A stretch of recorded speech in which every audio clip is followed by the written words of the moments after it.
Good morning, Cornerstone. Welcome to Monday morning and our second day of our week of Abide. So in my old youth ministry, we sort of focused primarily on fun. Yes, we had class where we learned Bible truths, but all of our time outside of that was sort of focused on fun things. Like we would go putt-putt, bowling, concerts, movies, out to eat and things like that. And we do still have fun like that here at this church and in this youth group. But occasionally in my old youth group, we would sort of do something service related, but it wasn't a priority to me. One of my big regrets from that youth group was not modeling the practice of Jesus in this, meeting people where they are and just seeking to meet their needs. So when I came to Cornerstone, one of the first things I noticed that they did here was the compassion ministry. And I thought, man, what an amazing practical step towards living out the practice of being a servant. So when I came on here as youth minister, I decided that we would try and instill in the youth the heart for service. So we're still going to do our fun thing where we build community each month, but each month we also want to do at least one project where we meet people where they are and try and meet needs.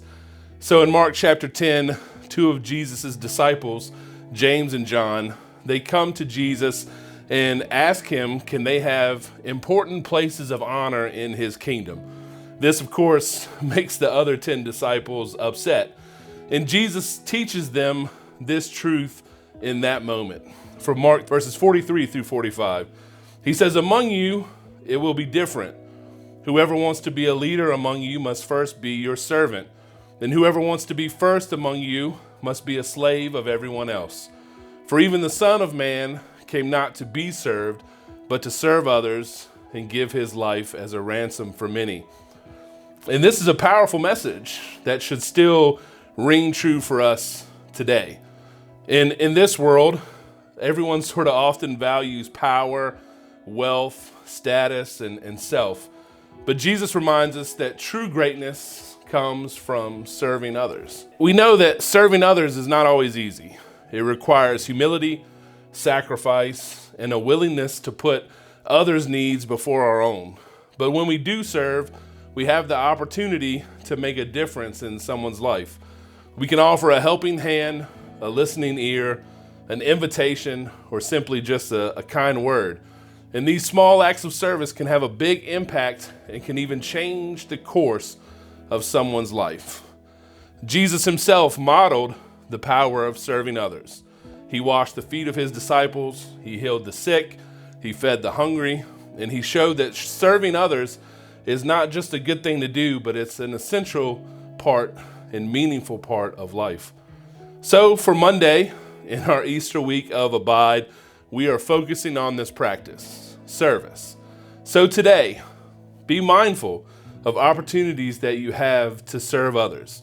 Step up and step out and impact your family, your friends, and the community around you.